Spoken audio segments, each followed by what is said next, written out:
Gubernur Jawa Barat Deddy Mulyadi memberikan penjelasan setelah menjadi sorotan usai memberikan bantuan dengan nilai nominal berbeda pada keluarga korban maling ayam di Bali dan Satpam Jatiluhur di Purwakarta. Perbincangan bermula ketika warganet membandingkan bantuan 50 juta rupiah kepada anak terduga pencuri ayam yang tewas dikeroyok di Bali dengan bantuan 25 juta rupiah untuk keluarga Sumarna, satpam yang diduga menjadi korban pembunuhan dan jasadnya ditemukan di Waduk Jatiluhur. Menanggapi polemik tersebut, Deddy menjelaskan pemberian itu berdasarkan kondisi masing-masing keluarga. Ia menyebut sebagian bantuan untuk keluarga Sumarna digunakan menyelesaikan kewajiban almarhum kepada pihak lain sehingga ia hanya memberikan 25 juta rupiah. Selain itu, bantuan juga difokuskan pada masa depan anak-anak korban, termasuk mendukung pendidikan, membantu anak sulung menyelesaikan sekolah SMK, dan mendapatkan pekerjaan serta menjadikan anak bungsunya sebagai anak asuh hingga dewasa. Deddy juga mempertimbangkan bahwa keluarga Sumarna berhak menerima santunan BPJS Ketenagakerjaan sekitar 418 juta rupiah karena almarhum merupakan pekerja yang terdaftar dalam program jaminan ketenagakerjaan. Karenanya, Deddy menilai bantuan tunai 25 juta rupiah sudah disesuaikan dengan kebutuhan keluarga, sekaligus menyampaikan harapan agar perhatian publik lebih difokuskan pada keberlangsungan hidup dan masa depan anak-anak korban. Yo, sedang apa sekarang? Sedang ngomongin perbedaan bantuan pada korban pembunuhan, security, dan korban pengeroyokan pencuri ayam di Bali ya.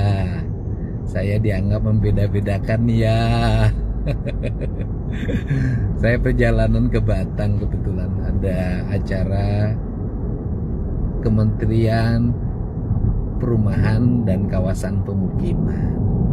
Perlu saya jelaskan ya bahwa waktu itu saya tidak menyerahkan uang berbeda dengan yang di Bali karena ada beberapa pertimbangan.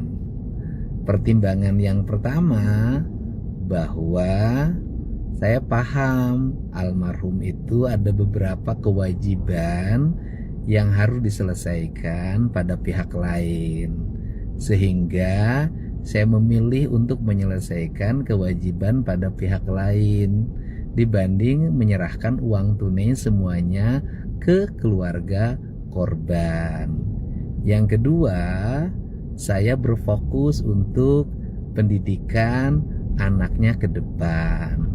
Yang besar itu berfokus diselesaikan sekolah SMK-nya dan dibantu untuk mendapatkan pekerjaan di perusahaan di sekitar rumah sehingga bisa menjamin kehidupan ibu dan adiknya.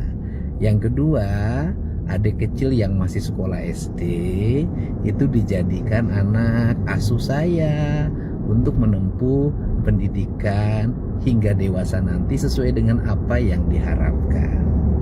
Kemudian yang ketiga, almarhum ini merupakan anggota security yang memiliki asuransi ketenagakerjaan dan mendapat hak asuransi ketenagakerjaan sebesar 418 juta rupiah.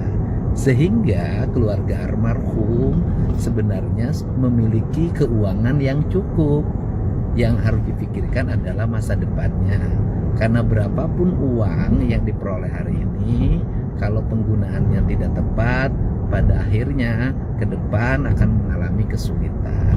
Semoga kita semua sama-sama berfokus menjadi orang yang peduli pada sesama. Terima kasih.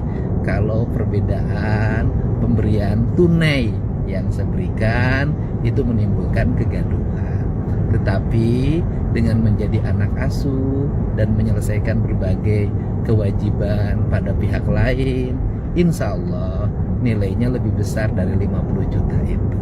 Hatur nuhun. Download Tribun X sekarang, menghadirkan lokal menjadi Indonesia.